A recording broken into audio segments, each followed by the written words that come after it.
Bueno, tenemos la tercera ponencia a disertar Alberto Alberdi. De Alberto se pueden decir muchas cosas, ya somos antiguos conocidos. Es licenciado y doctor en Ciencias Económicas por la Universidad del País Vasco. Es técnico de Administración General de la Administración Local.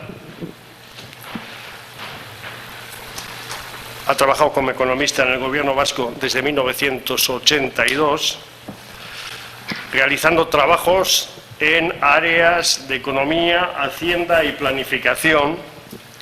Ha sido director de planificación y director de asuntos económicos en la Lehendakaritza. En la actualidad es asesor de la consejera de Industria, Comercio y Turismo. Participa en la Secretaría Técnica del Plan de Competitividad y en el del Foro Euskadi 2015.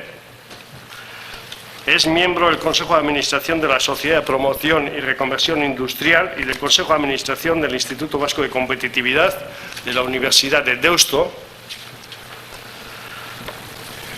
Además, Alberto Alberdi tiene un sitio web con muchísima información sobre la economía vasca actual. Y yo creo que es el gran promotor de esa pequeña base de datos sobre la economía vasca que con un trabajo intenso, me imagino, pues, ha sido capaz de promoverlo y llevarlo a cabo y actualizarlo constantemente. Si no, hagan la prueba.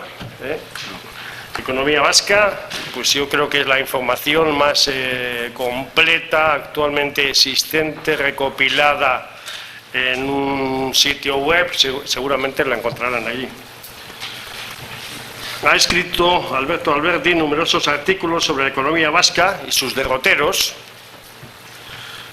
pero yo destacaría de Alberto su sentido crítico a la hora de analizar los temas económicos, y no solamente los económicos, sino los políticos y los sociales también, sin caer nunca en autocomplacencias. Eskerrik asko, Alberto, por aceptar nuestra invitación, y sin más, pues te doy la palabra. Eskerrik asko, José Mari. La verdad es que el sitio web no está ya nada actualizado porque mis obligaciones me consumen todo el tiempo disponible en una jornada laboral y algo más. Así que últimamente es imposible de llevar la actualización. Bien, yo lo agradezco a Eustat. La verdad es que estoy encantado de estar aquí. He venido recurrentemente, pero bueno, pasan a veces un par de años o tres sin que uno venga a la universidad de verano. Y como digo, estoy encantado una vez más de estar aquí.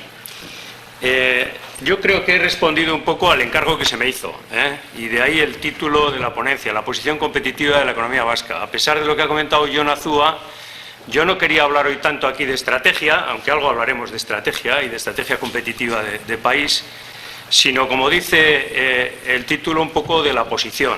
Mi idea era que en el marco de este curso, que trata sobre personas, que es un aspecto bien específico, brindar al menos un marco más general en el cual luego poder insertar la parte de recursos humanos y desarrollo personal de la que os vais a ocupar extensamente. La verdad es que el curso Capital Humano y Desarrollo, yo hacía la siguiente reflexión, probablemente si debido a la edad que José María Aguirre, Ángela Brisqueta y yo mismo tenemos, nosotros no hemos hablado de capital humano y competitividad, ahí se ha hablado de capital humano y desarrollo. Yo creo que antes competitividad no se utilizaba. Yo, en la facultad, nosotros no utilizábamos ese concepto. Creo que nunca nos enseñaron. El término equivalente era el término de desarrollo. La idea de competitividad es una idea, yo creo que bastante reciente, por lo menos por aquí, bueno, probablemente ligada pues, a principios de los 90, cuando la experiencia que ha contado Jon Azúa, ¿no? Es un término seguramente que viene, entiendo yo, aunque no lo he rastreado teóricamente, del ámbito empresarial, de gente como Michael Porter, ocupado en la estrategia competitiva de empresas o de sectores, ¿no? Y de ahí trasladado un poco al ámbito de las economías y de los países.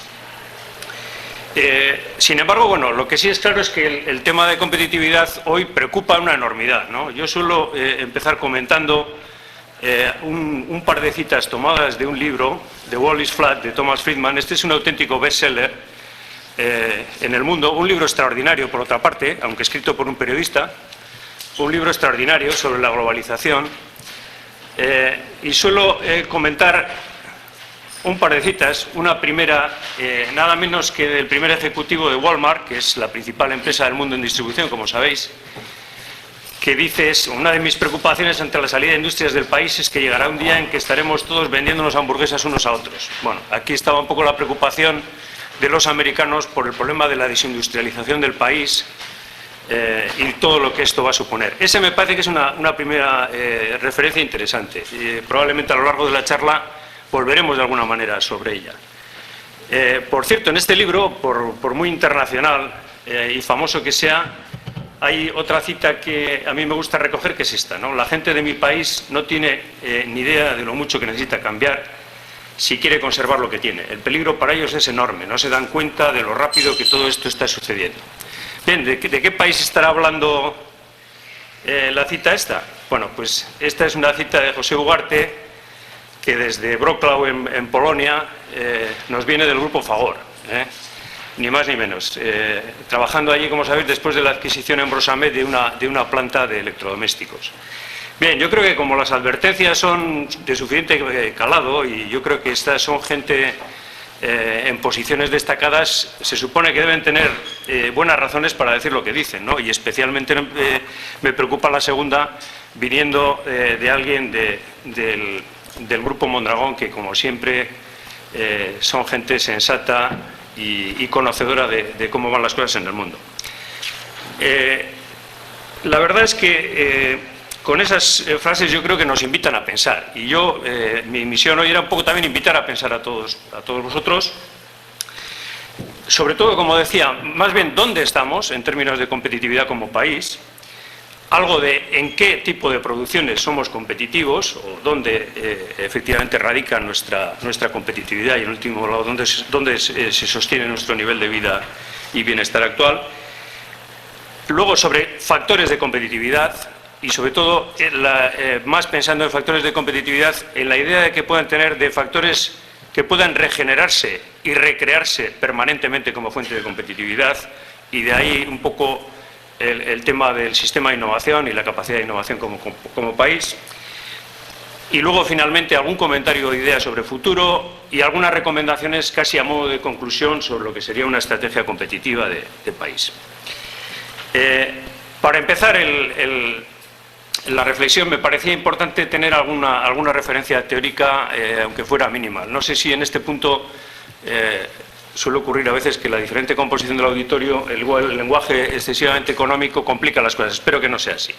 Pero bueno, la primera idea de competitividad, entonces, como decíamos, hablábamos de desarrollo, más antiguamente hablaban de riqueza de las naciones.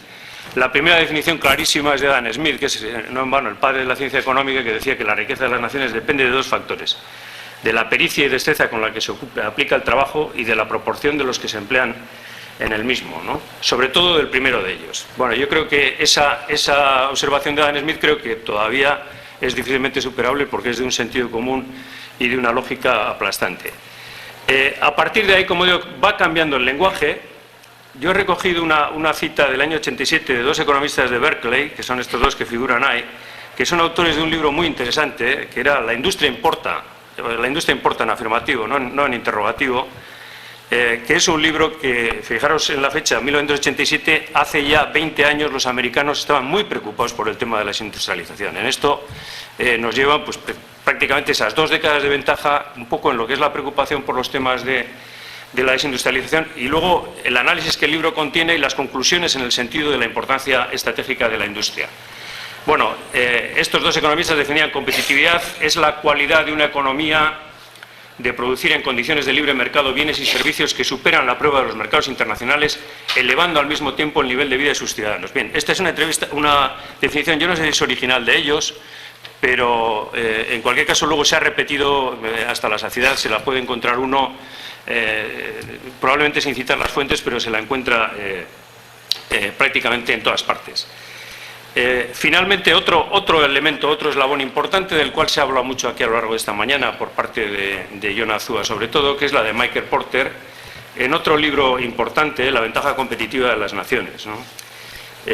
Como John confirmó esta mañana, el único concepto significativo de competitividad a nivel de país es la productividad, ¿no? Y la segunda de las aportaciones de Porter específica e importante, que para él la competitividad y la productividad está ligada o se explica preferentemente por la estrategia competitiva a nivel de los sectores o de los clústeres, si se prefiere, como agrupamientos de industrias horizontales o también verticales.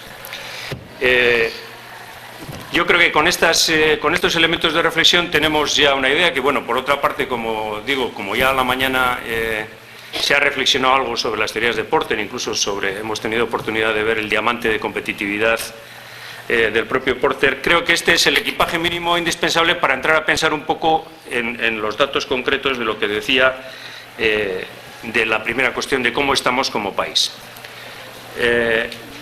Bien.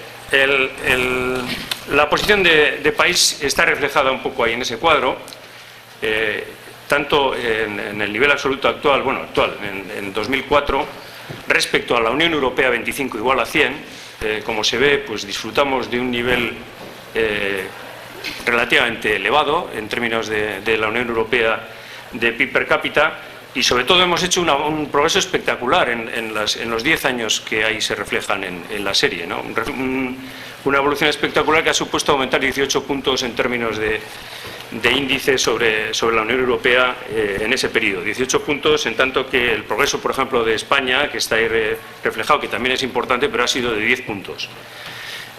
También es cierto que estamos lejos todavía de los niveles de PIB por habitante de países punteros como Estados Unidos, ya casi o por encima del nivel de Japón, y esto me invita a hacer una reflexión un poco de lo que pasa con las estadísticas, y es que esta imagen que nos da de PIB per cápita normalmente está sobrevalorada porque a nosotros nos aplican los índices de precios de la economía española al calcular el País Vasco, con lo cual nosotros tenemos una economía que es más productiva, pero que también tiene costes salariales más elevados y también tiene un nivel de precios sensiblemente más elevado. Ahora veremos luego enseguida cómo este sería un nivel que habría que corregir. Es decir, la posición no es tan optimista como este 122, sino una cosa un poco más intermedia. En torno puede ser una rebaja de 8 puntos o al menos o 10 puntos por lo menos, ¿no? Bien, por lo tanto, prosperidad elevada. Pero prosperidad elevada y sobre todo que ha experimentado un crecimiento enorme, como decíamos, en esta última década. ¿Basado en qué? Cogiendo los términos que utilizaba Adam Smith, fundamentalmente en esto, en la proporción de los que se ocupan. La tasa de ocupación ha avanzado desde el 48% al 64%. Como sabéis, el objetivo europeo de tasa de empleo es del 70%. Hay, como veis, países como Estados Unidos tienen ya esos niveles de tasa de empleo, y en Europa los países del norte de Europa también tienen esos niveles de tasa de empleo. Se ha producido una incorporación masiva de personas al mercado de trabajo, entre ellas mucha población femenina. Como es bien sabido, ese hecho de la incorporación al mercado de trabajo ha permitido corregir las tasas de paro. Recordemos, como se decía esta mañana, que a principios de los 90 la tasa de paro rondó el 25% después de la recesión del 92-93 y que ahora prácticamente estamos en una tasa de paro del 5%. Lo que también es cierto es que, yendo al otro extremo de la definición de Smith, la proporción de los que se ocupan y luego la habilidad con la que aplican su trabajo, la posición no es tan buena. Bueno, no es tan buena no quiere decir que no sea a nivel absoluto, como ahí se refleja, vuelve a estar en una posición relativamente destacada respecto al conjunto de los países de la Unión Europea.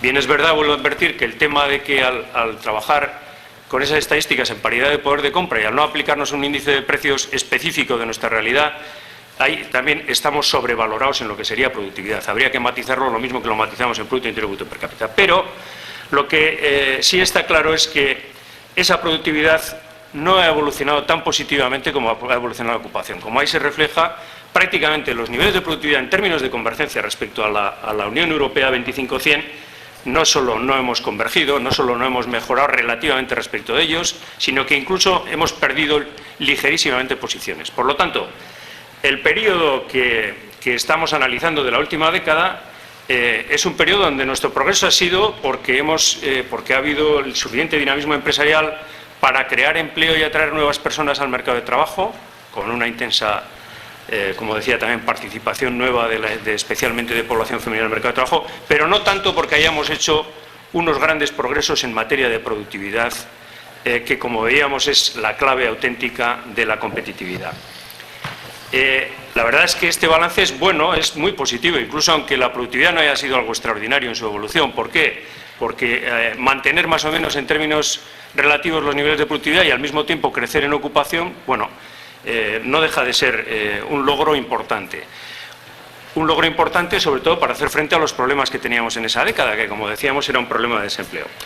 Lo que ocurre con esta situación es que, mirando ya de cara al futuro, la situación es bien diferente. Bueno, es bien diferente porque, desde luego, la situación competitiva, y ahora hablaremos algo de costes respecto a otras zonas de la Unión, ya no es la misma.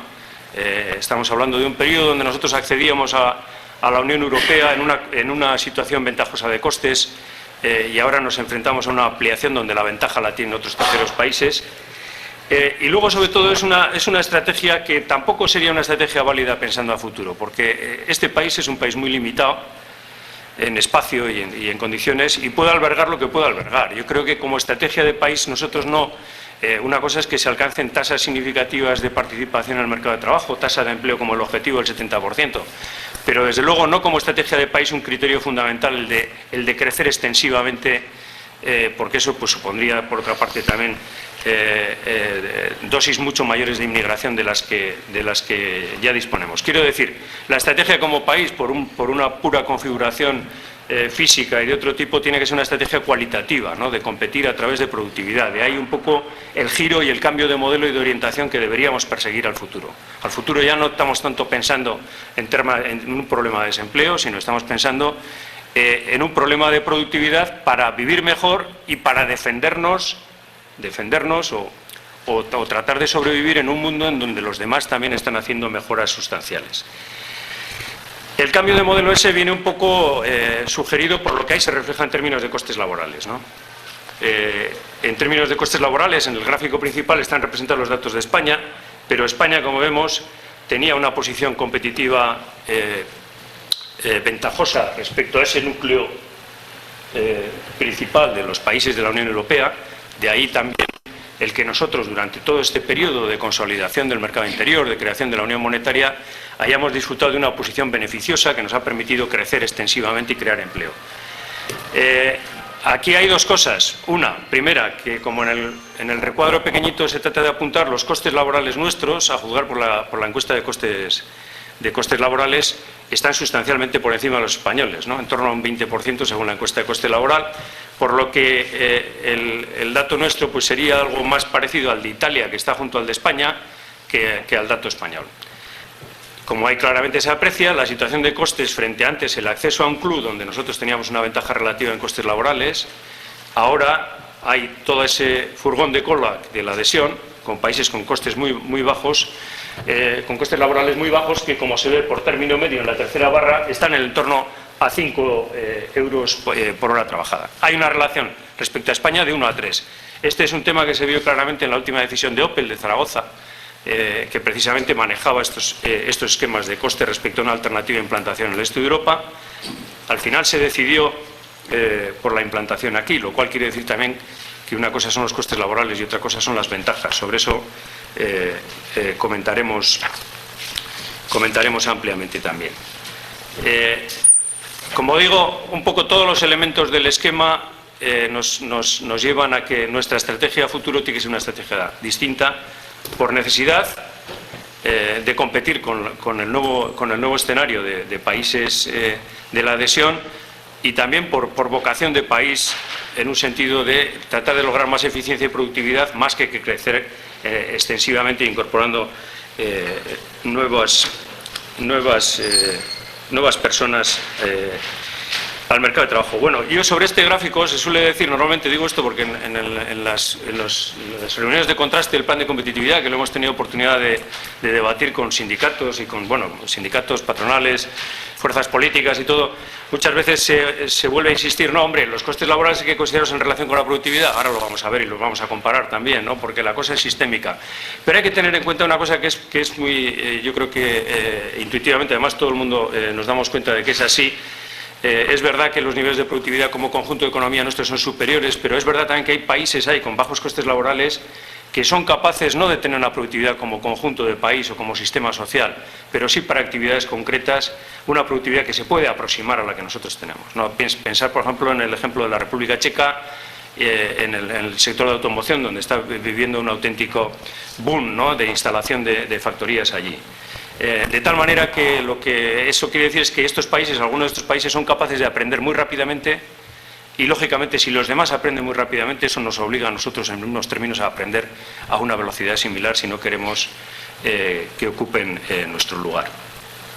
Decía que costes y productividad hay que relacionarlos. La verdad es que nuestra posición, antes decía, el término de paridad de poder de compra ocultaba un poco las cosas, y otra cosa que las oculta también es el compararnos con los estados de la Unión, ¿no? Los estados son pocos y normalmente cuando hacemos esa comparación, pues bueno, salimos bastante bien. No somos la cabeza, no somos Luxemburgo o Holanda, pero salimos muy bien parados. Cuando se hace una comparación de regiones, yo he trabajado ahí sobre las 280 regiones de Eurostat en Europa. El panorama que sale es un poquito distinto. Ahí están reflejadas la productividad y los costes laborales, sobre unos ejes que están situados no en el cero, sino en la media.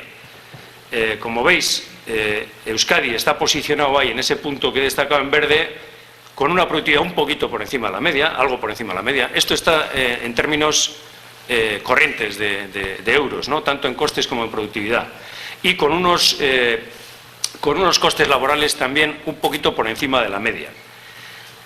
Lo que el gráfico nos muestra también es que está en una posición balanceada. Yo sé, a veces se han trasladado algunos mensajes un poco, no sé si alarmistas o tal, en el sentido de que estamos perdiendo competitividad en la relación costes-productividad, que es lo que el concepto de costes unitarios. Bueno, la verdad es que en términos generales parece ser que es una situación balanceada en el sentido de que el conjunto de todas esas regiones europeas, que es lo que está representado, es decir, que en términos de costes unitarios, la posición del País Vasco es más o menos equilibrada en lo que sería el entorno europeo. Bien, de todas esas regiones, yo he destacado ahí algunas, porque efectivamente en ese panorama regional no es tan brillante como el otro. Cuando nos comparamos con esa realidad variopinta del elevadísimo número de regiones que hay en Europa, pues tenemos una posición francamente discreta, una posición intermedia que desde luego tiene muchísimo para avanzar, ¿no? Tiene muchísimo para avanzar.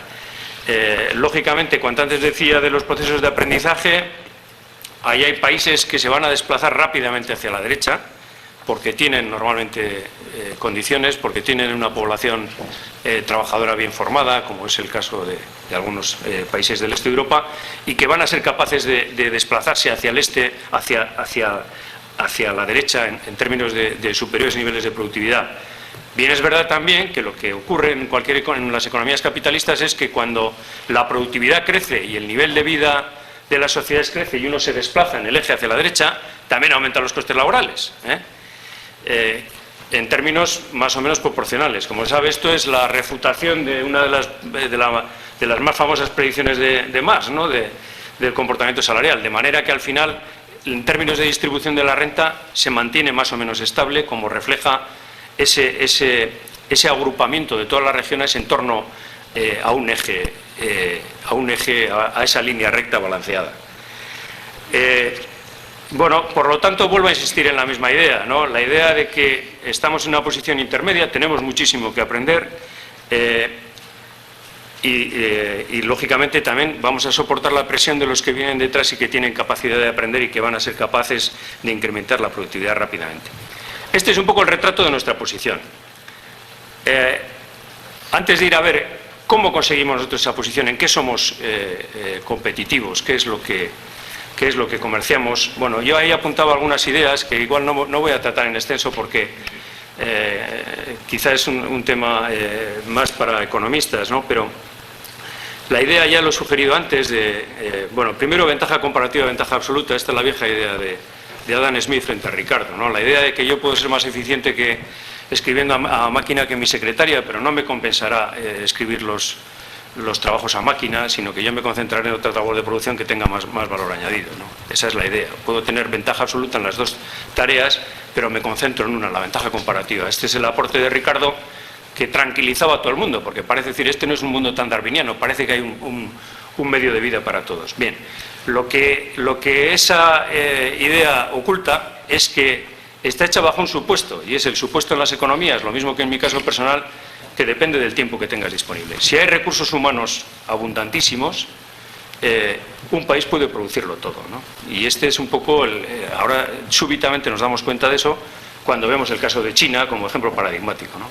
Un país que tiene una inmensidad de recursos humanos potenciales no utilizados, si tiene suficiente espíritu empresarial, es capaz de producirlo todo. China se convierte en el taller del mundo. La idea, por lo tanto, vuelve a ser un poco, si queréis, amenazante, pero bueno, amenazante, pero luego enseguida matizada también, porque como antes sugería con el ejemplo de Opel, una cosa es ventaja comparativa y otra cosa es ventaja competitiva, ¿eh? Yo citaba antes el ejemplo de Opel, de una relación de 1 a 3 respecto al este de Europa, y cómo al final la decisión empresarial se decantó por la instalación en Figueruelas una vez más. He oído a empresarios nuestros significativos que tienen plantas en Latinoamérica hablar en términos de dólares de una relación de 5 a 25 dólares y sin embargo una situación prácticamente equivalente en términos de competitividad.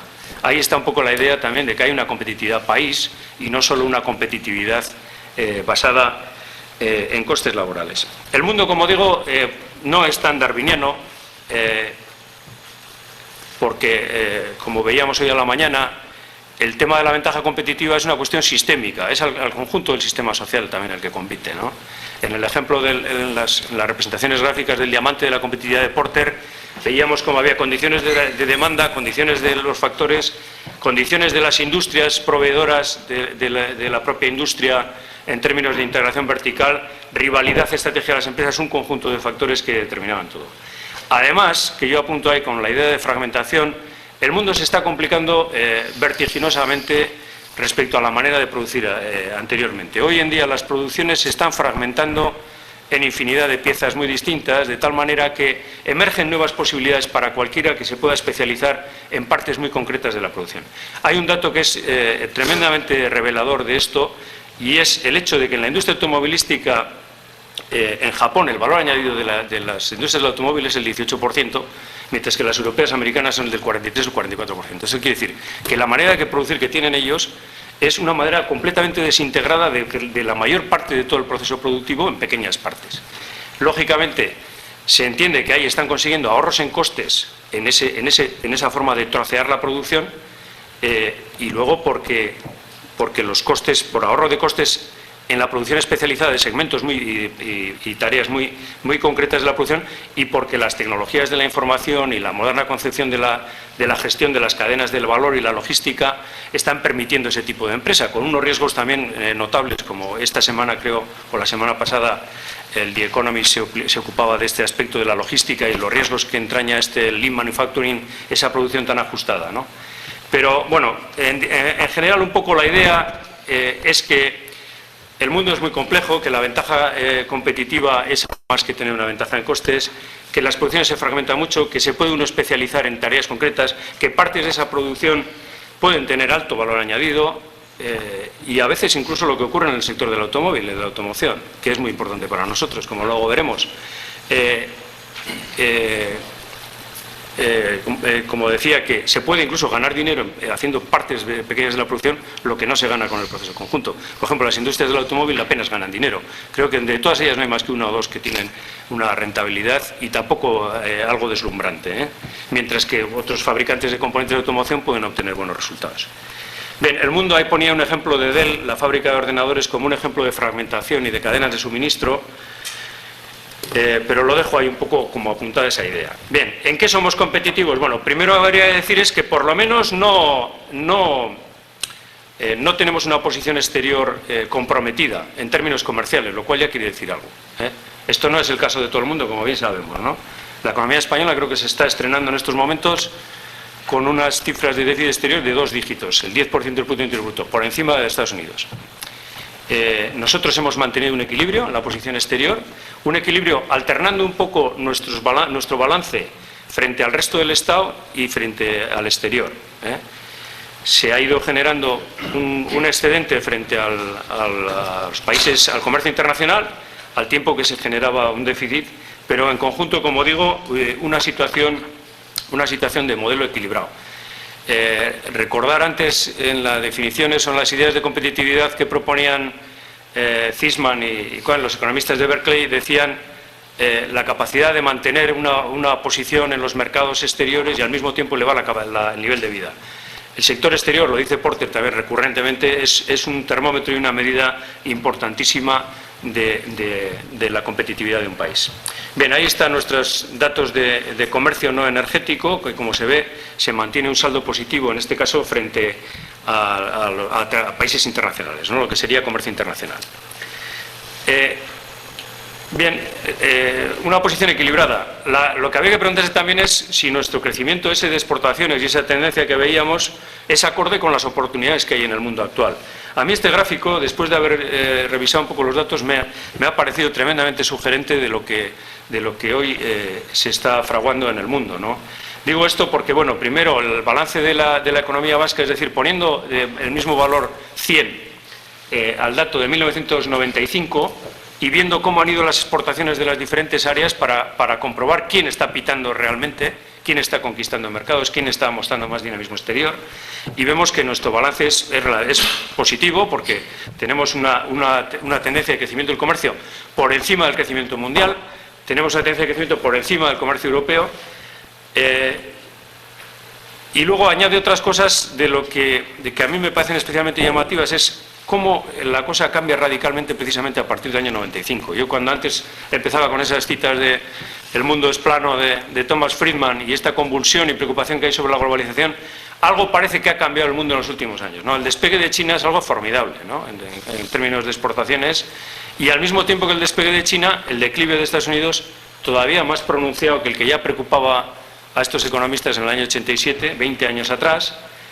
También problemas para Japón, no sé, al final las series no están muy completas, están tomadas de la Organización Mundial de Comercio, pero no están muy completas las últimas observaciones. Pero estos dos países, Estados Unidos y Japón, son países que han vivido el offshoring, los fenómenos de deslocalización de una manera intensísima y pionera.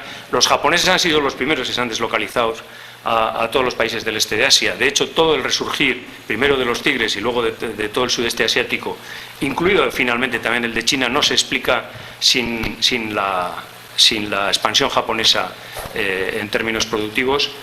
Pero, como digo, un mundo que está cambiando, que está consiguiendo que se afloren déficits comerciales tan importantes como el de Estados Unidos, que está siendo motivo de preocupación. Y aunque, como solemos decir, el tema de la macroeconomía, bueno, uno es macroeconomista y dice, no, la macroeconomía parece que no importa, no vamos a hablar de competitividad y luego vamos a hablar, pues eso, vamos a hablar de los recursos humanos, de la capacidad de innovación, de tu sistema de ciencia, etcétera, etcétera.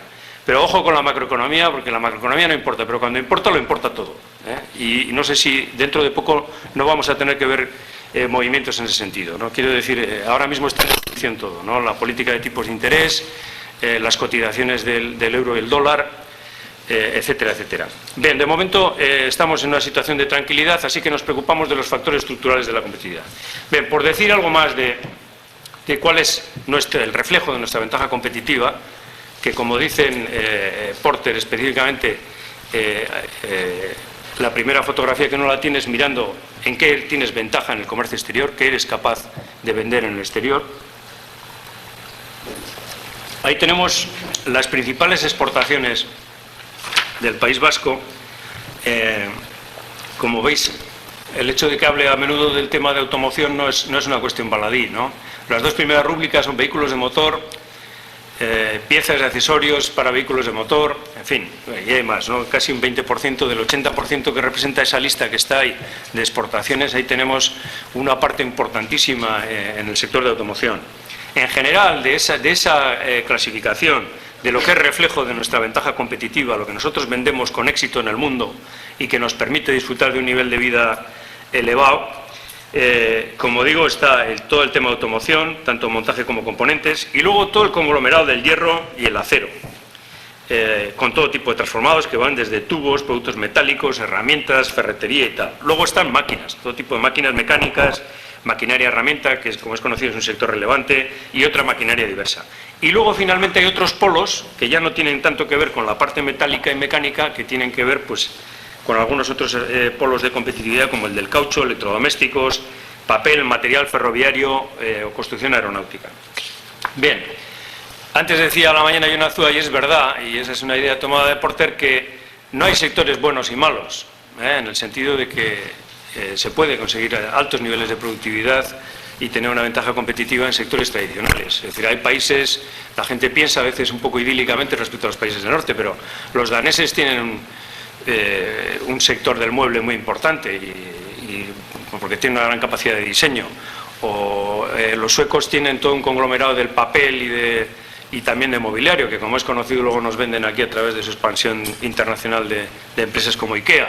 Son países punteros y no necesariamente tiene que basarse en una especialización de sectores de vanguardia en el sentido de alto contenido tecnológico. Sin embargo, también es cierto que sí, en el ámbito internacional se presta atención a cuál es el contenido tecnológico de lo que tú vendes, ¿no? Hay una clasificación de OCDE que el Eustat nos suministra puntualmente en una agregación de niveles de alto, medio bajo y bajo. Y como vemos, nosotros en este periodo hemos hecho una transformación importante en el sentido de que las exportaciones de contenido alto y medio alto han ganado desde el año 95, en la parte de las barras de abajo en oscuro, 10 puntos prácticamente sobre el conjunto de las exportaciones. O sea que estamos exportando productos que tienen un contenido tecnológico más elevado. Además, ahí abajo se ven en rojo la emergencia de un sector de alto contenido tecnológico por primera vez en la economía vasca, ¿no? Lo cual, en general, ambos conjuntamente son señales positivas. La verdad es que, como antes decíamos también, lo de los sectores hay que tomarlos con relativa...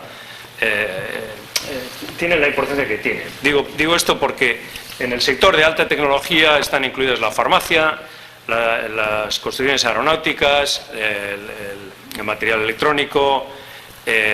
pero bueno, en estos sectores la verdad es que puede haber de todo, vuelvo a lo mismo. Puede alguien estar en una fase determinada de construcción aeronáutica en tareas de montaje que no tengas precisamente un altísimo valor añadido, y otro puede competir en un sector que en principio parece más tradicional y no tan tecnológico como hacen los daneses y los suecos, y sin embargo tener elevados niveles de productividad. La verdad es que bueno, la figura o la transformación que sale ahí tiene la importancia que tiene, porque sí que es verdad que nos hemos posicionado en los últimos años en segmentos de producción un poquito o tecnológicamente en principio más avanzados. También es cierto que esa transformación parece que está consolidada pero detenida de alguna manera, ¿no? O sea que tampoco es un proceso fuertemente creciente, lo cual también nos llevaría un poco a reflexionar sobre la estrategia de futuro. Una siguiente reflejo de la ventaja competitiva como país es la de la inversión extranjera, ¿no? Normalmente la inversión suele ir asociada al comercio. Ahí están reflejadas las inversiones de entrada en el País Vasco y las de salida. Bueno, las inversiones en general, lo que nos ocurre es que son escasísimamente relevantes, ¿no? Las de entrada no han llegado al 0,5% del Producto Interior Bruto en el periodo ese que he tomado ahí del 2000 al 2005. Como se ve, hay una concentración enorme en Madrid, que puede estar distorsionada también por efectos estadísticos, pero en conjunto esto refleja también un poco que la estrategia, un poco como país, nosotros no nos hemos beneficiado de la entrada, o singularmente de la entrada de capitales. ¿Qué decir respecto a la salida de inversiones? Que esa es tan importante o más importante que la primera. Bueno, ahí salen unas barras absolutamente desproporcionadas que tienen que ver con la presencia del sector financiero.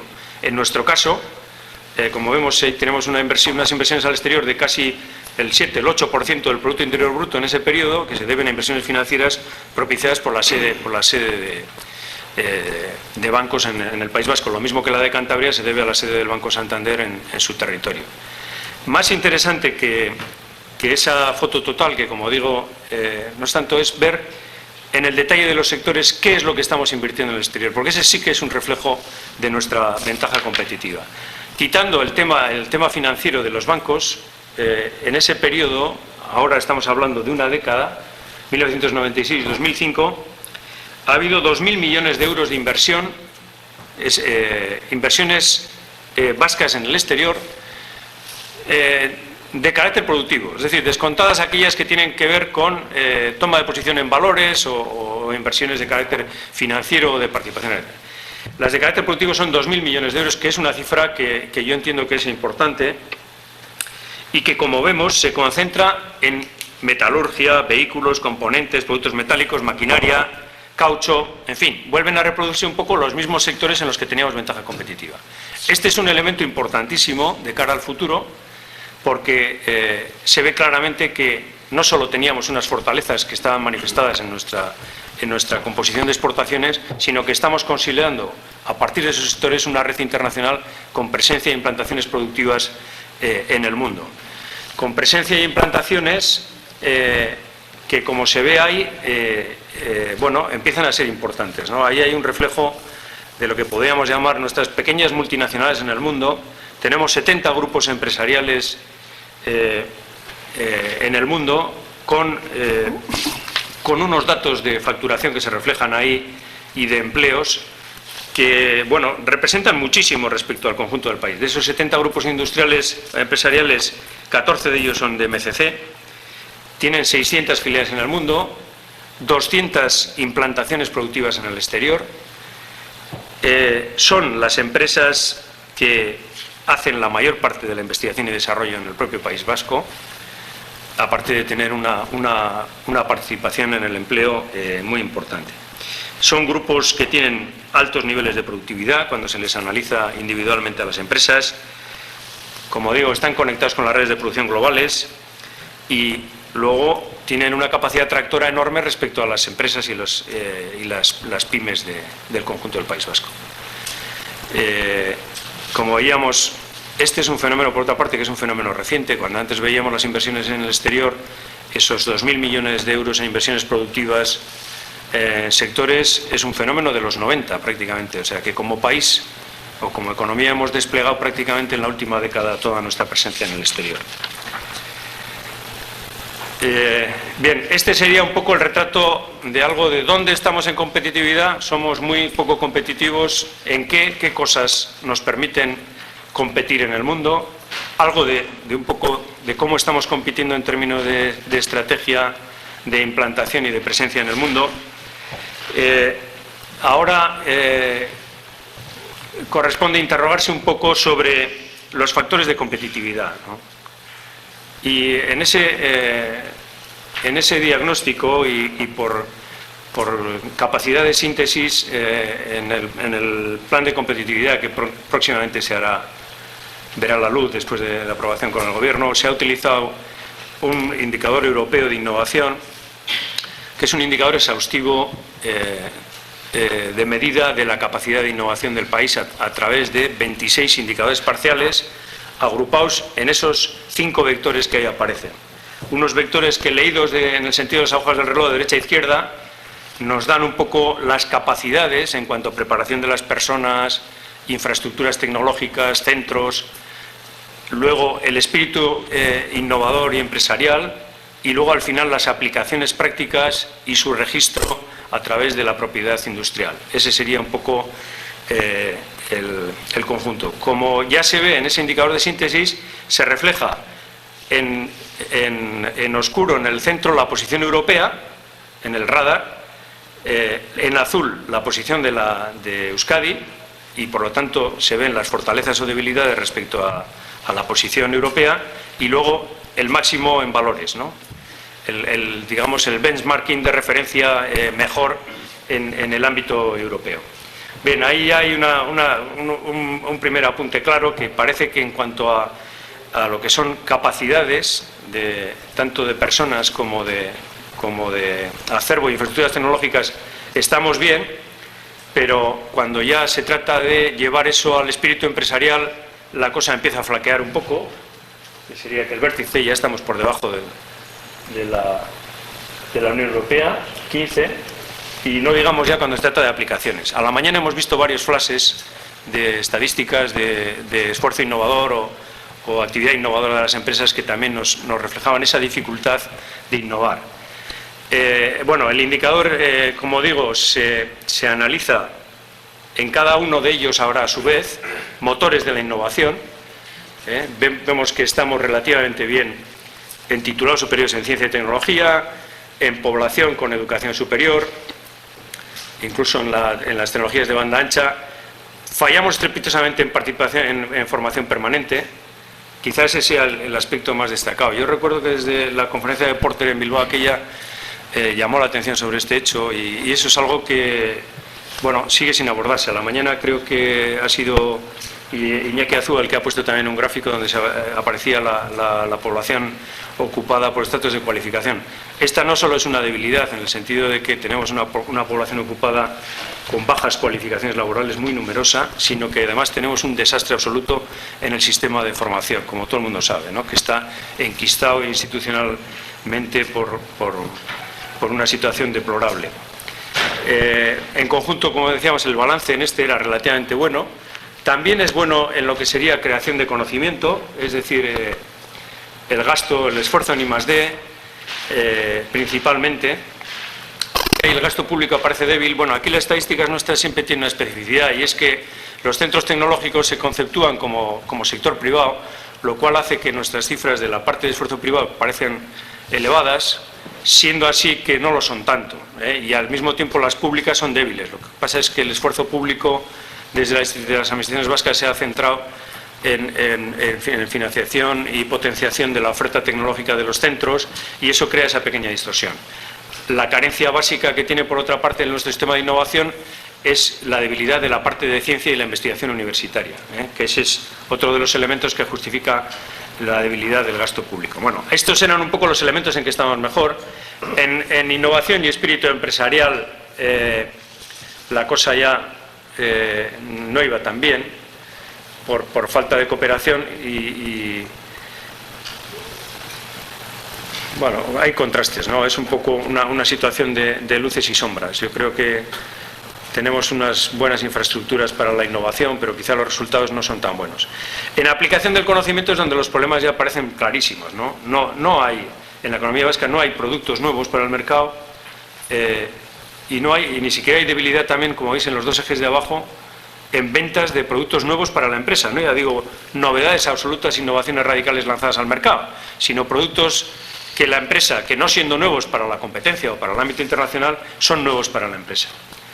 Debilidad, por lo tanto, seria en el ámbito de aplicación conocimiento y luego también en el tema de propiedad intelectual, aunque aquí la valoración de esto normalmente, bueno, hay diferencia de opiniones en el sentido de la significación que puede llegar a tener o no, ¿no? En función de comportamiento de los empresarios, de que no encuentran mucho interés o beneficioso porque es costoso y porque no es útil al final, porque no protege realmente, etcétera, etcétera, ¿no? Pero bueno, queda apuntada también la debilidad en conjunto. Bueno, ¿qué nos dice el conjunto del indicador? Pues nos dice que estamos en una posición ligeramente por encima de la Unión Europea 25 y por debajo de la media de la UE 15. O sea, que aquí estamos con una visión del sistema de innovación que es mucho más afinada, si queréis, que lo que habitualmente sabemos decir, el esfuerzo en I+D del País Vasco es el 1,4% del Producto Interior Bruto, mientras que la media europea es el 1,9%, los países avanzados tienen el 3%, bueno, algunos el 4,5%, los más punteros, o China está muy cerca de nosotros porque ya realiza un esfuerzo en I+D del 1,3% y ya se acerca a nosotros. Quiero decir, esto refleja con mucha profundidad lo que en términos de Porter diríamos no ya la ventaja en los factores, sino la ventaja permanente de recreación de factores de competitividad que tenemos como país, ¿no? En base pues, a todos esos elementos del radar que hemos visto de capacidad de formación de las personas, de centros tecnológicos e infraestructuras, etcétera, etcétera. La verdad es que esta misma posición respecto a los países europeos, otra manera de verla, es esta de aquí, que combina en el eje de abscisas el crecimiento en el índice y en el otro, en el de ordenadas, el nivel absoluto. España, lógicamente, está en ese último grupo donde dice que países que están perdiendo posiciones, o sea, que no solo están en una posición de debilidad relativa en cuanto a nivel, porque está por debajo de la media, sino que en términos de dinámica no crece su esfuerzo. Nuestra posición es algo mejor que eso, pero bueno, también ese es un apunte de lo importante que es el establecer las comparaciones correctamente respecto a los países más dinámicos, o como antes hacíamos respecto a las regiones más dinámicas de Europa, ¿no? Otra manera de verlo, el mismo indicador de competitividad, es descomponiendo aquellos índices que tienen que ver con el esfuerzo y aquellos que tienen que ver con los resultados. Antes ya veíamos intuitivamente que los datos de innovación, que los datos de registro de propiedad intelectual eran bajos, que sin embargo parecía que teníamos unas capacidades en personas, en centros tecnológicos y en infraestructuras suficiente. Esto se refleja ahí en el sentido de que en el eje de ACISAS estamos bastante mejor, hacia la derecha, más cerca de la posición avanzada, pero en el eje de ordenadas, en lo que son resultados, no obtenemos resultados del esfuerzo de innovación que estamos haciendo. El gráfico también ayuda a pensar en términos de estrategia respecto a qué es lo que habría que hacer, ¿no? Cuando ahí se habla de una posibilidad de crecimiento exógeno, recordar el ejemplo de Irlanda, que ha hecho una transformación espectacular en unos pocos años. ¿Basada en qué? Basada en una presencia masiva de empresas extranjeras, fundamentalmente americanas y muy ligadas al sector de las telecomunicaciones y al software, que tiene dos lecturas y dos riesgos. Un riesgo evidente es que lo que hoy son éxitos mañana pueden convertirse en amenazas de deslocalización, como estamos viendo por la experiencia española y de algunas comunidades autónomas como Cataluña, que les han afectado singularmente. Y luego sobre otro dato que a menudo no se puntualiza y que es muy importante, y es que las estadísticas irlandesas son fantásticas en términos de Producto Interior Bruto por habitante, pero cuando uno pasa a términos de renta nacional baja estrepitosamente, porque hay una repatriación de capitales enorme respecto a los países de origen. Yo creo que incluso en términos de renta nacional, no sé si está a nuestro nivel o por ahí, mientras que en términos de Producto Interior Bruto sí está muy alto por esa presencia extranjera. Yo, a lo largo de todos los datos que hemos ido viendo, hemos visto que nuestra estrategia un poco de país siempre ha sido aparte un poco por necesidad y por virtud, ha sido una estrategia endógena. No quiere decir que la inversión no sea importante. Como todos sabemos, incluso hay algunos territorios donde la presencia en cuanto a stock de inversión extranjera es significativa. Pues está el caso de las grandes empresas alavesas como Michelin, Mercedes y tal, y un tejido productivo que está altamente dependiendo de eso. Pero como estrategia de país, la estrategia de país necesariamente ha sido hasta ahora una estrategia endógena, que tiene que pasar lógicamente por llegar hasta ahí arriba. Yo no sé si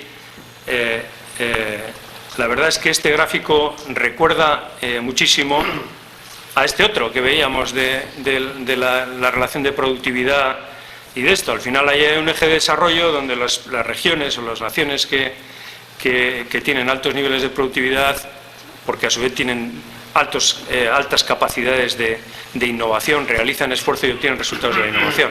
Lógicamente, la estrategia de desarrollo es cómo llegar en el eje de desarrollo al nivel de los mejores, y como digo, lógicamente pasa por un reforzamiento del esfuerzo. Todos los países están haciendo un esfuerzo importante en este.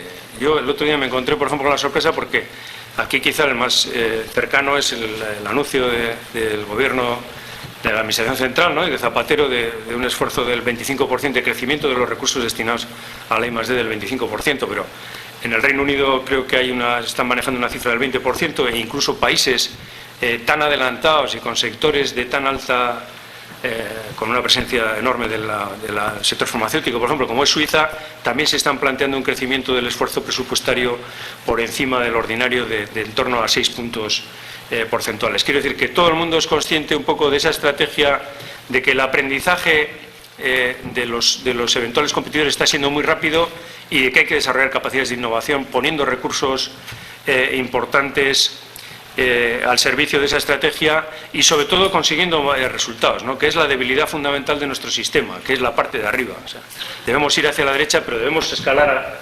hacia las posiciones de privilegio que figuran los países de arriba.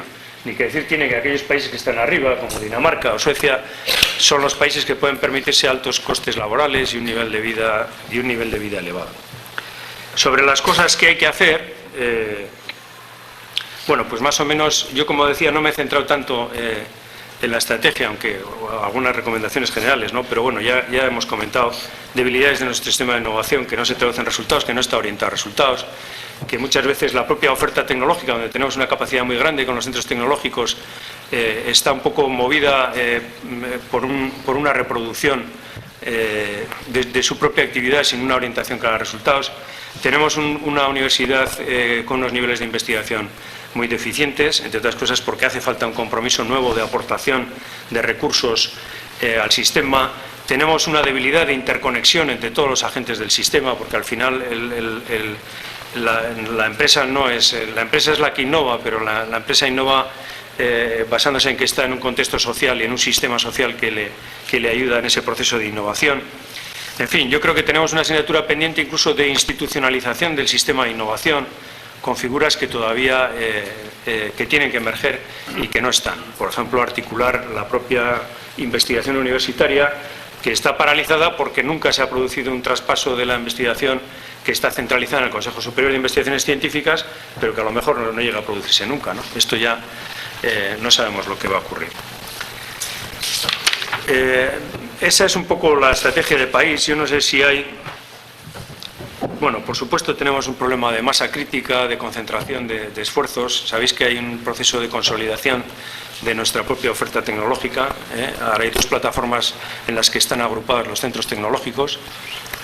Todavía debemos ir a una concentración mayor para tener un protagonismo más destacado en el espacio europeo de la investigación. Los propios centros, tenemos bastantes personas en términos por 1000 habitantes dedicadas a la investigación, pero tienen muy baja productividad, entre otras cosas también porque el componente de investigadores o de personal de alta cualificación es bajo relativamente, aunque el número total de personas es importante. Aquí, como digo, tenemos un gran camino por andar. Bien, por ir ya terminando y después de perfilar esa estrategia, hablando del futuro. Bueno, ahora hay una gran incertidumbre. Yo creo que todos pasamos del optimismo al pesimismo. Antes he puesto ya algunos elementos de cómo evolucionaban las economías internacionales y la verdad es que el mundo está particularmente revuelto en estos momentos y no sabemos cuáles van a ser un poco las consecuencias, ¿no? En el pasado, como se refleja ahí, nosotros hemos mantenido el peso de la industria al tiempo que el Producto Interior Bruto crecía fuertemente, como se refleja con esa pendiente en la escala de la derecha, la línea azul marcada con puntos, ¿no? Y hemos mantenido el peso de la industria, a pesar de que la propia industria externalizaba montones de funciones hacia afuera y crecían los servicios a empresas. La duda está en que si esto va a seguir siendo así y en qué medida.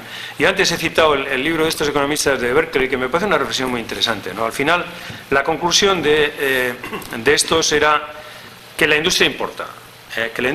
Y que es muy difícil, incluso para un país como Estados Unidos, que se sitúa en la vanguardia tecnológica en tantas cosas, incluso para ellos, la conclusión fundamental es que es difícil imaginar una economía que va a ser puntera y hegemónica basada solamente en una investigación y en la venta de los derechos y de la propiedad de esa investigación. Entre otras cosas porque, como ya estamos viendo hoy en día, los propios unidades de I+D y toda la investigación se está deslocalizando a marchas forzadas. Esto antes parecía que era algo impensable.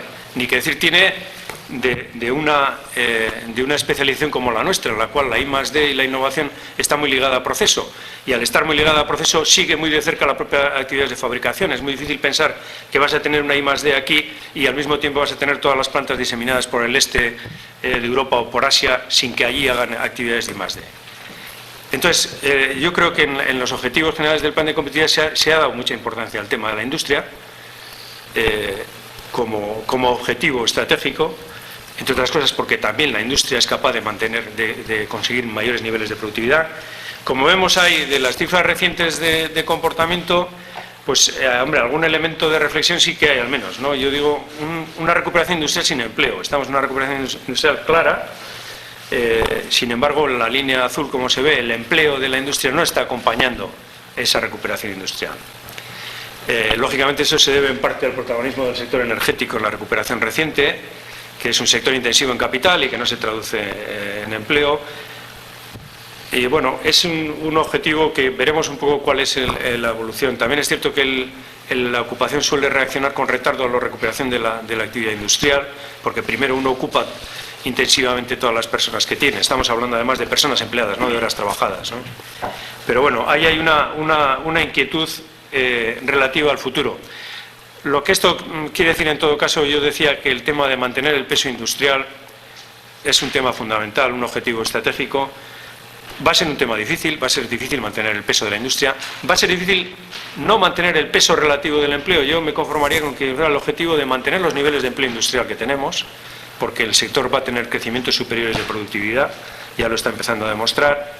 Y luego, por supuesto, el otro gran elemento que hemos estado viendo de la estrategia de convergencia en cuanto a tecnología y resultados de la innovación, y mayor eficacia, mayor productividad y mayor orientación al mercado de los resultados.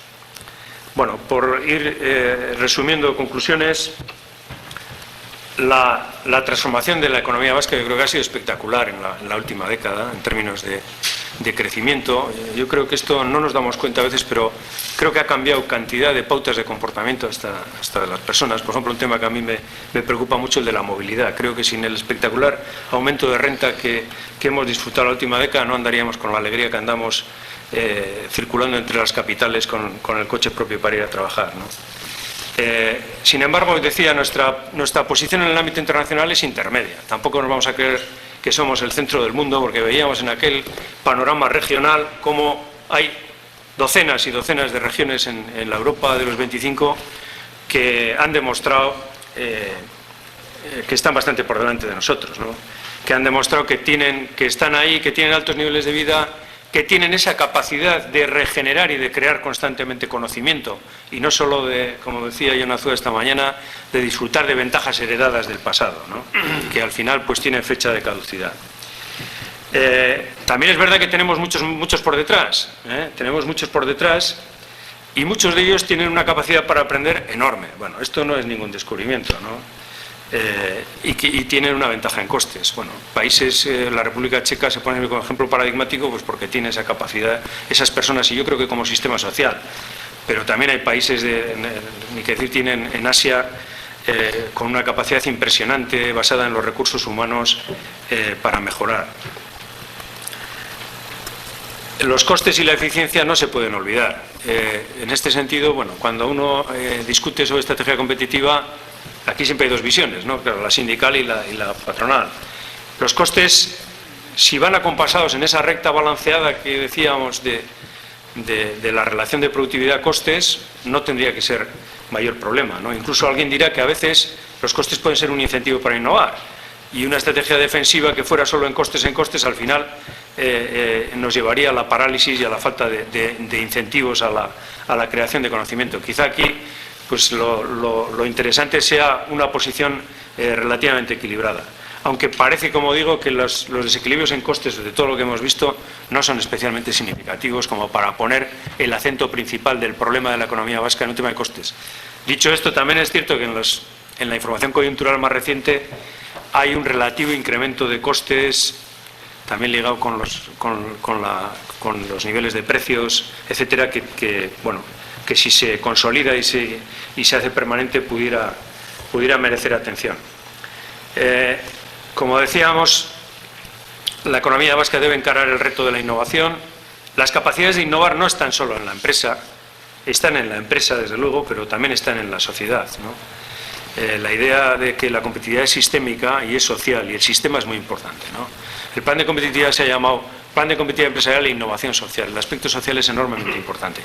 Por supuesto, también el aspecto interno, ¿no? Y en el tema del objetivo del curso de los recursos humanos, creo que ese es fundamental, ¿no? Y sobre todo los recursos humanos y la capacidad de gestionar la innovación que puedan tener.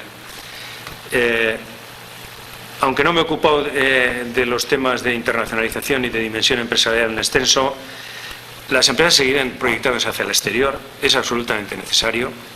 Es absolutamente necesario por integrar la estrategia empresarial en una escala global, tanto desde las vertientes de producción o de actividades de I+D o de las cadenas de suministro. Y luego habrá que impulsar también el cambio estructural, no solo generar potenciales capacidades de innovación en el ámbito de las organizaciones, que también, sino a veces también hay que hacer un esfuerzo. La política del Gobierno, al menos del orden de un 25% del esfuerzo que hace el Departamento en el ámbito tecnológico, se dedica a esta faceta de creación de sectores nuevos, como puede ser el caso de la estrategia Biobas y de la creación de un sector emergente de biotecnologías y biociencias. Bien, por mi parte nada más. Gracias, Alberto. Creo que nos ha expuesto con suma claridad la situación competitiva del País Vasco. Yo creo que nos ha dibujado tanto las fortalezas como las debilidades con exhaustividad, y por lo tanto pues podíamos abrir un turno de coloquio, de comentarios, de preguntas, pues de aproximadamente un cuarto de hora, 20 minutos antes de ir a comer. Así que se abre el turno de preguntas, comentarios.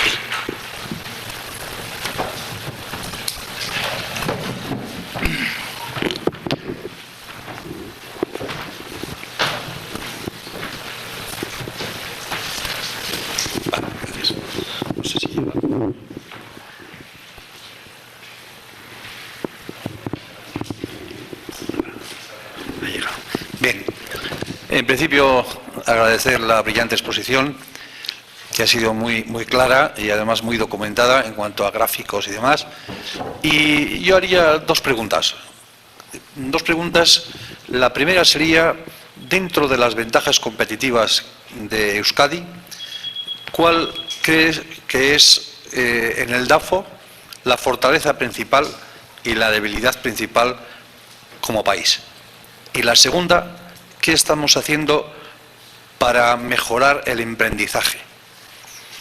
La vocación que tengan nuestros jóvenes en seguir creando empresas en el tejido empresarial. Esas dos.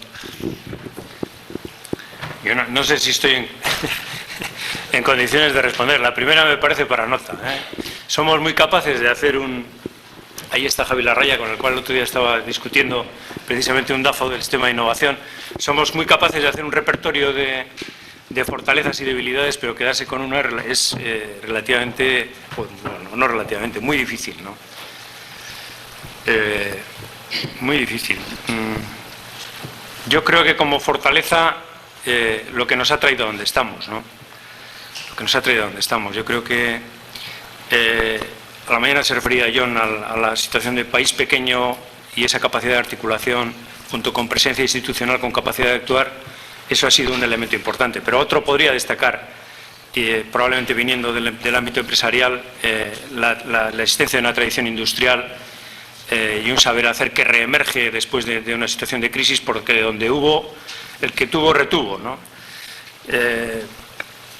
Ese pueden ser de dos visiones complementarias. Debilidades tenemos muchas, yo creo, ¿no? Debilidades tenemos muchas. Desde luego, como se ve en todas las indicadores, yo creo que como país innovador, mal, francamente mal, ¿no? Francamente mal. Y eso está ligado con el tema del espíritu emprendedor también, ¿no? Donde, bueno, la situación también es un poco paradójica, ¿no? Cuando uno mira los indicadores que se hacen comparados en el ámbito internacional sobre entrepreneurship, estamos en una posición acorde con nuestro nivel de desarrollo, más o menos en la media, ¿no? En lo que llaman índice total de emprendizaje, o sea, personas que en un momento dado en la sociedad están envueltas en un proyecto de emprendizaje empresarial. Sin embargo, tenemos un poco la percepción de que en términos de resultados no es así, ¿no? Las empresas, como hemos visto en los indicadores, no solo no tienen proyectos nuevos, radicalmente nuevos en el mercado, sino que no tienen proyectos nuevos en el propio catálogo empresarial, ¿no? que mueve con una inercia muy grande. Y en el ámbito del emprendimiento, pues a pesar de esos índices, tampoco es muy satisfactorio.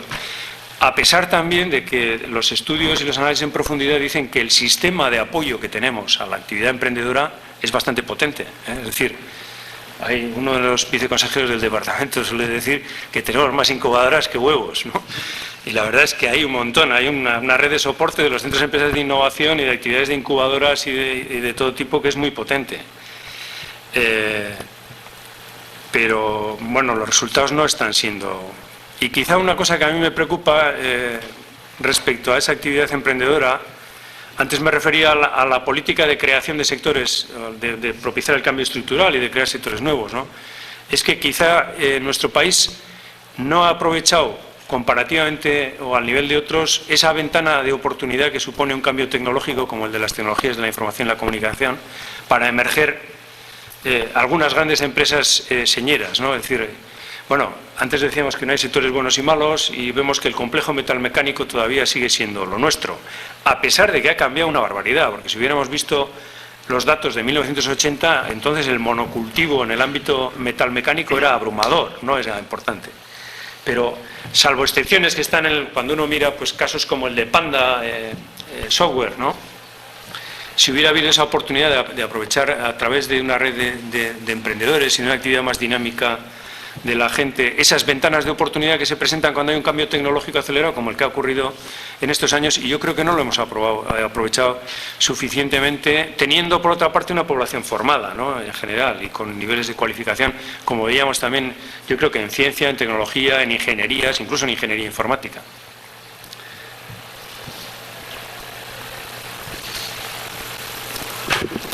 Bien, ¿alguna otra pregunta o comentario? Se oye igual, ¿no? ¿Cierto? Sercasco. En primer lugar, felicitar a los organizadores por el curso, me parece muy interesante. Y luego tenía dos preguntas que están relacionadas. La primera es la siguiente. ¿Qué posición ocupa Euskadi en términos de competitividad con otras regiones a nivel del Estado español, con otras comunidades autónomas? Y a nivel ya, y la segunda sería la siguiente, a nivel ya de lo que es Europa, ¿con qué otras regiones nos debemos de comparar? ¿Cuál es la referencia? Pues puede ser Lombardía, puede ser Baviera, etcétera. Gracias. Respecto a la primera, bueno, hemos visto lo que depende un poco a los indicadores que nos atengan, ¿no? Pero entre las comunidades autónomas del Estado que están en situación puntera, está en primer lugar la vecina Navarra, que aparecerá siempre en los rankings, y la Comunidad de Madrid suele aparecer, ¿no? Navarra e incluso la Comunidad de Madrid pueden aparecer mejor que nosotros en los indicadores del sistema de innovación, con el valor que puede tener eso, también matizado, porque depende de características estructurales. Yo creo que en general, cuando uno pasa ya a temas de, porque habría que ver, decíamos, competitividad es productividad. Bueno, en términos de productividad creo que estamos ahí, ese es el club, ¿no? No sé si, incluso yo creo que Cataluña y algunos otros ya estarían un poco por detrás, o La Rioja o Baleares, o sea que estamos en cabeza. La comparación, yo no tengo hecho un estudio, me parece que es importante. Yo creo que tenemos que empezar a pensar en todos los ámbitos de la actividad, algo que hasta ahora no hemos hecho, en hacer una selección de regiones europeas bastante numerosa, ¿eh? Yo pienso que debe ser más que la de los estados. Hombre, la de los estados es una selección muy cómoda, porque hasta ahora también es verdad que la estadística regional no ha sido un tema fácil, en el ámbito europeo me refiero, ¿eh? Ahora Eurostat empieza ya a desplegar, sobre todo con mayor actualidad, porque antes manejabas varios años de desfase. Pero bueno, esas regiones avanzadas en las cuales tenemos relaciones, es una comparación que es difícil, ¿no? Yo creo que en la experiencia del departamento, cuando el departamento va a Stuttgart o cuando va, pues es muy difícil de comparar, ¿no? Porque tú no tienes una Mercedes, ¿no? O una región que tiene solo con una industria de ese tipo, o por ejemplo Finlandia, con la que mantenemos una relación muy estrecha, ¿no? de intercambio de prácticas, de visitas allí y de misiones finlandesas que han venido aquí. Pero bueno, si tú vas a comparar con una región que tiene un gigante tecnológico como Nokia, produciendo para todo el mundo, pues entonces habría que hacer una labor de búsqueda probablemente por tejidos productivos que yo sinceramente no la tengo ahora, ¿no? No tanto pensando en una escala donde voy a ver quiénes son los que tienen una capacidad de innovación más alta y renta, que habitualmente lo hacemos, y nos comparamos con ellos, pero quizá de seleccionar esas regiones que puedan ser más homologables en términos de tejido productivo a lo que somos nosotros de cara a aprender, ¿no? Pero reconozco que es una tarea pendiente, por lo menos para mí. Bien, ¿alguna cuestión más?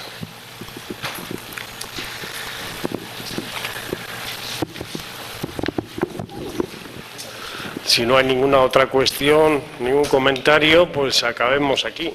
Iremos a comer. Así que mañana reanudaremos a las 9:15 con Juan Luis Urcola y luego a continuación pues intervendrá Mikel Ugalde de Euskal Herria. Así que hasta mañana, Biagarte. Y eskerrik asko, Alberto.